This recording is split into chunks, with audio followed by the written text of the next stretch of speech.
Alors, bonjour à tous. Je suis accompagnée effectivement de Corinne Perdry pour cette présentation. Et donc, psychothérapie en médecine générale. Corinne, est-ce que tu peux me dire que cela signifie-t-il? De quoi parle-t-on vraiment? Merci Laura de poser la question. Il peut paraître difficile de donner une définition de la psychothérapie. Au sens large, ce mot désigne toute méthode de traitement des désordres psychiques ou corporels qui utilise des moyens psychologiques au cours d'une consultation et plus précisément la relation du thérapeute au patient. Ces moyens sont mis en œuvre dans un but thérapeutique et les aptitudes thérapeutiques qui sont mises en œuvre souvent par le médecin généraliste dans ses rencontres avec le patient sont dénommées psychothérapie de soutien. Il s'agit pourtant d'une véritable relation interpersonnelle dans un cadre professionnel.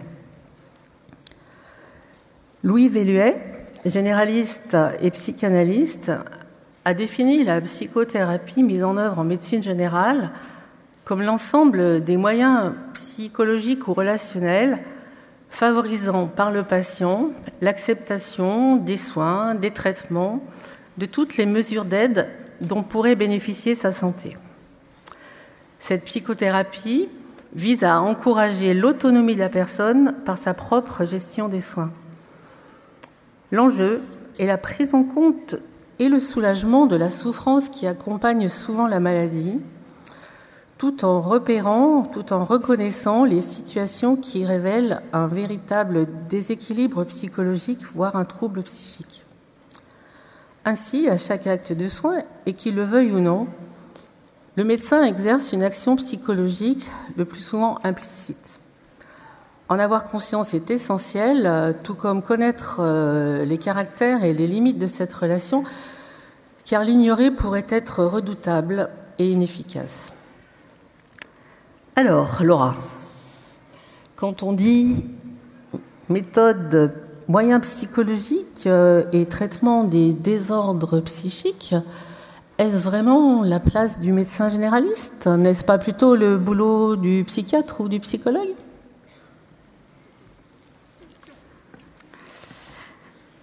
Alors, Corinne, si on considère, comme le définit l'OMS, la santé mentale, qui est bien plus que l'absence de troubles ou de handicap mental, et qu'il s'agit en fait d'un état de bien-être dans lequel une personne peut se réaliser, surmonter les tensions normales de la vie, accomplir un travail et contribuer à la vie de sa communauté, alors on perçoit le champ que celle-ci peut recouvrir. D'autant qu'en France, les troubles de santé mentale représentent 14,5% des dépenses de l'assurance maladie, soit le premier poste, avec un coût de 19,8 milliards d'euros par an. Les troubles anxieux et dépressifs représentent les troubles de santé mentale les plus prévalents et représentent respectivement 13% et 11% de ces troubles, et constituent le deuxième recours aux soins en médecine générale. Le médecin généraliste est le premier professionnel consulté par les patients présentant un trouble de santé mentale, avant même les psychiatres et les psychologues. 72% des médecins généralistes sont confrontés chaque semaine à des patients présentant des problèmes de souffrance psychologique. 82% sont confrontés à des patients présentant des troubles anxieux et 67% sont confrontés à des patients présentant un état dépressif. De plus, l'évolution de l'organisation des soins, en partie liée aux défis démographiques, met en évidence un taux de recours aux médecins généralistes inversement associé à l'offre de soins psychiatriques. Ainsi, dans les secteurs les moins dotés en offre de soins psychiatriques, les médecins généralistes sont par évidence plus confrontés à la prise en charge des patients atteints de problèmes de santé mentale et prescrivent davantage d'antipsychotiques. Alors, il y a les troubles de santé mentale, mais il y a également la détresse psychologique, appelée aussi difficulté psychologique ou souffrance psychologique, qui est un état de mal-être qui n'est pas forcément révélateur d'une pathologie ou d'un trouble. Elle indique la présence de symptômes anxieux et dépressifs, peu intenses ou passagers, qui ne répondent pas nécessairement à des critères diagnostiques précis. Vous savez, le fameux syndrome anxieux ou le syndrome anxio-dépressif. Ces symptômes sont souvent réactionnels à des situations éprouvantes telles que le deuil, l'apparition d'une maladie, la perte d'un proche ou des difficultés au travail, ou encore des questions existentielles. C'est le degré d'intensité, la durée et les conséquences socio-environnementales qui amènent parfois la nécessité pour le patient d'une prise en charge médicale, non médicamenteuse et parfois médicamenteuse. Temporaire et réactionnelle à un événement de vie stressant, il s'agit en fait d'une réaction adaptative normale. En revanche, lorsque sa durée et son intensité retentissent sur le fonctionnement social, alors un trouble psychologique ou un trouble de santé mentale peut s'installer. Au-delà des problèmes de santé mentale, les patients rencontrés peuvent exprimer un besoin d'aide ou de soutien pour traverser toutes ces situations, que ce soit l'épreuve de la maladie ou mettre en place un comportement de santé adapté à leur situation. Alors pour toutes ces raisons, effectivement, Corinne, il me paraît difficile pour le médecin généraliste de ne pas avoir sa place dans l'accompagnement de toutes ces situations. Et le médecin généraliste exerce une action de soutien généralement implicite dans tout acte de soin. Alors Corinne, tu as parlé de méthodes de traitement, de moyens psychologiques. Donc, j'ai cherché pour te répondre pourquoi et comment le médecin généraliste pouvait avoir une place dans la prise en charge psychothérapeutique. Mais quels sont les moyens psychologiques utilisés par le médecin généraliste? Qu'entend-on? Parce que je ne suis pas sûre d'avoir appris à le faire, je ne sais pas vraiment le faire, et je ne suis même pas sûre, en tant que médecin généraliste, d'en avoir les compétences. Alors, nous sommes au congrès du CNGE, et quand on parle compétences, il suffit d'effeuiller les pétales de notre célèbre modélisation. Dans le système de soins, le médecin généraliste est le premier recours du patient et sa proximité et son accessibilité lui permettent de répondre rapidement à une demande de soins ou d'aide. Il est en première ligne pour prévenir, repérer, proposer une prise en soin de la souffrance avec ou sans traitement médicamenteux. Le premier recours, le suivi au long cours du médecin de famille réunissent la proximité et la connaissance du patient, de son système familial, de son système social. C'est une aide à la compréhension de la personne et permet de l'accompagner dans son vécu, de l'aider à donner du sens à certains événements et à leur récurrence, de l'aider à faire des liens entre symptômes, souffrances et histoire de vie. Le temps est un atout spécifique à cette prise en charge. La planification des rencontres, la priorisation des interventions, l'orientation parfois dans le système de soins sont des outils également pour adapter la réponse à la situation du patient. Avec une approche globale centrée sur la personne, le médecin généraliste établit un ou des diagnostics de situation, prend en compte l'environnement du patient pour mieux comprendre le problème. Un symptôme facilite parfois l'entrée en contact avec le médecin, exprimant par la suite une demande d'aide plus globale. Les habiletés relationnelles et communicationnelles du médecin sont également des moyens participant à la prise en charge des troubles psychologiques. Écouter activement, travailler l'empathie, laisser le patient s'exprimer librement sans l'interrompre, construire une relation de confiance, s'informer, expliquer, partager pour trouver des solutions ensemble adaptées au patient. Le temps de l'examen physique est important. Les symptômes physiques expriment parfois des vécus difficiles à verbaliser.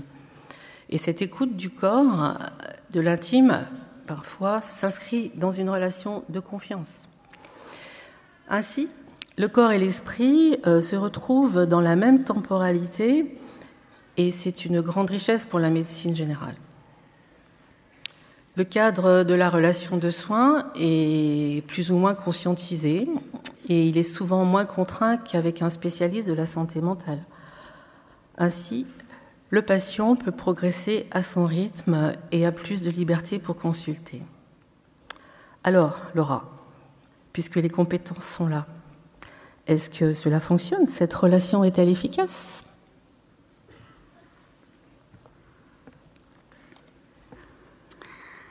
Alors effectivement, on s'est posé la question et on s'est demandé si cela fonctionnait réellement et quel était l'impact de l'approche thérapeutique du médecin généraliste. Les approches thérapeutiques, telles que l'écoute, le soutien, le conseil, montrent un effet de l'intervention du médecin dans la prise en charge de l'anxiété, de l'insomnie, de la dépression et également de la douleur, des troubles somatoformes. Le développement de compétences communicationnelles et l'approche empathique améliorent également l'observance, la satisfaction du patient et diminuent les douleurs. L'approche centrée patient améliore également les équilibres glycémiques ou la tension artérielle. Les techniques d'entretien motivationnel augmentent le nombre de patients qui passent au stade d'intentionnalité à l'action pour l'arrêt du tabac. Ce sont des exemples non exhaustifs de l'efficacité démontrée, une manière de communiquer et d'être en relation avec le patient. Mais ceci est souvent réduit à l'effet médecin. Les études qui cherchent à apporter une preuve statistique de l'efficacité thérapeutique de la seule relation médecin-patient sont difficiles à mettre en place. Toutefois, il est démontré qu'il existe des facteurs communs d'efficacité à toute psychothérapie. Et ce qu'on appelle la psychothérapie du médecin généraliste ou la psychothérapie de soutien les met généralement en œuvre. On a l'alliance thérapeutique grâce à l'écoute, le soutien, la compréhension des attentes. On a également l'accroissement de la motivation avec le renforcement positif et l'encouragement des patients, mais également la reconnaissance des émotions et le travail sur et avec celles-ci que nous pouvons faire en consultation, l'accroissement de l'estime de soi en valorisant la personne par une compréhension sans jugement, l'accompagnement vers des changements de perception en faisant émerger du sens aux symptômes présentés ou décrits, et enfin l'accompagnement vers des changements de comportement en situation réelle grâce au travail réalisé en commun et visant à restaurer l'autonomie du patient. Proposer un soutien peut donc permettre au patient de se décharger émotionnellement et au médecin d'approfondir sa connaissance du patient. Il améliore également la relation médecin-patient en favorisant l'acceptation du diagnostic et l'adhésion au traitement. Cette approche ne remplace cependant pas une psychothérapie systématisée réalisée par le thérapeute formé à une technique précise. Alors, pour répondre à la question de comment on fait, il s'agit tout simplement de mettre en œuvre toutes les étapes de la relation d'aide que vous connaissez certainement et qui ont été définies il y a quelques années par Carl Rogers. Le patient présente un problème plus ou moins identifié par lui et vient chercher de l'aide de façon plus ou moins formelle. Le soignant définit le cadre. Il n'offre pas une réponse ou une solution, simplement un espace où ces problèmes pourront être analysés en profondeur. Le patient est encouragé à exprimer librement ses émotions, ses sentiments, grâce aux questions ouvertes, au respect des silences, aux reformulations, à l'écoute active et réflexive mise en œuvre. Le soignant va clarifier la nature des sentiments négatifs souvent mis en avant par le patient. Et à l'aide de reformulation, de valorisation, il va tenter de faciliter l'expression des tendances positives. Il valide également les sentiments du patient grâce à la manifestation de son empathie. Et il encourage les actions positives du patient par le renforcement positif et aide à les amplifier.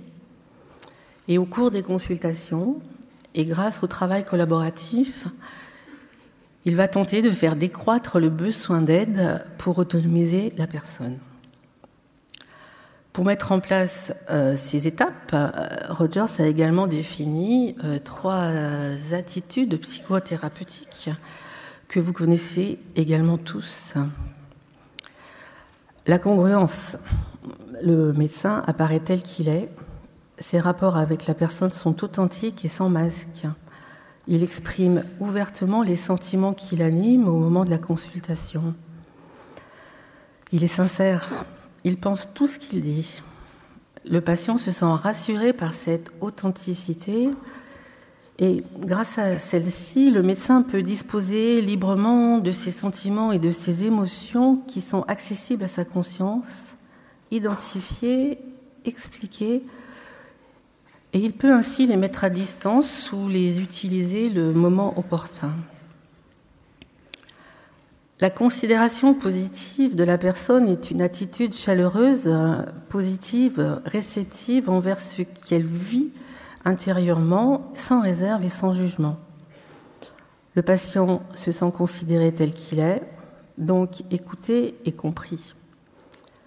Le médecin se soucie de son patient dans la totalité, sans condition, en mettant de côté son propre schéma cognitif et ses valeurs personnelles. L'empathie, quant à elle, met en œuvre l'expression verbale et non verbale en appréciant et en acceptant l'état émotionnel de la personne afin de mieux la comprendre. Là aussi, le médecin essaye de mettre de côté son schéma de pensée vis-à-vis de la situation vécue par le patient. Cette compréhension est exprimée au patient. Je comprends que c'est difficile pour vous. Le médecin n'oublie pas qu'il n'est pas le patient.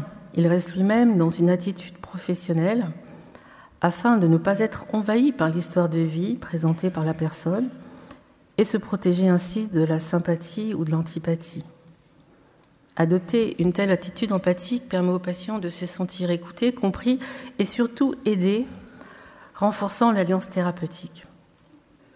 Pour autant, l'empathie ne se résume pas à une technique pure. Un minimum d'engagement, de conviction dans la souffrance vécue par la personne est nécessaire pour que cette attitude prenne réellement une fonction soignante.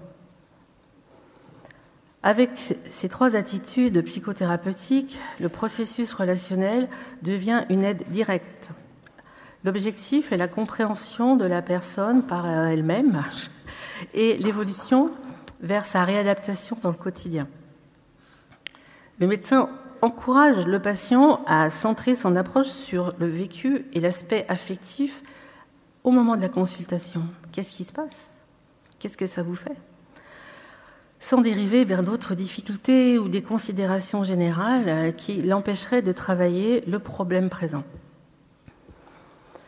Grâce à son implication personnelle dans le soin, le patient peut ainsi atteindre la maturité en gérant de façon plus organisée et plus consciente l'inadaptation ressentie. Alors évidemment, présenté comme ça a l'air un petit peu facile.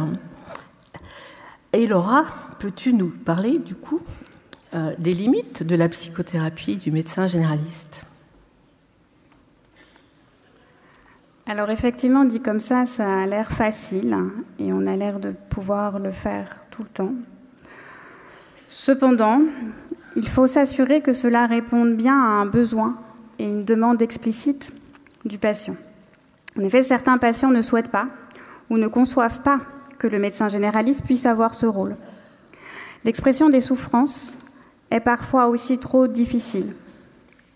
Tout comme la personnalité, certains troubles de personnalité peuvent être également des obstacles. Et il convient pour le médecin généraliste de pouvoir le repérer pour pouvoir adapter ses interventions en fonction du patient. Mais les difficultés et les limites peuvent également être du fait du médecin lui-même.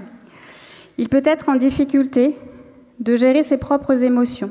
Et cela nécessite d'être en capacité de pouvoir les repérer, de les contenir et de vivre sereinement ses émotions, au risque d'entrer en sympathie et de s'ouvrir et de souffrir avec, sans pouvoir prendre de distance ou encore à ne plus en ressentir. La limite entre empathie et sympathie est parfois difficile, surtout lorsque les patients sont suivis depuis longtemps, ou alors qu'ils me font penser à ma mère, à ma grand-mère, à mon frère ou encore un ami. Il est difficile parfois de fixer un cadre et de trouver un équilibre entre professionnel et personnel. Et le manque de distance peut également être source d'épuisement émotionnel, comme par exemple donner son numéro de portable ou ne pas maîtriser ses durées de consultation. Le soutien nécessite donc de prendre le temps et l'investissement émotionnel et temporel nécessite une certaine organisation. Alors avec tout ça, Corinne, comment fait-on pour apprendre à intervenir de manière juste et appropriée ?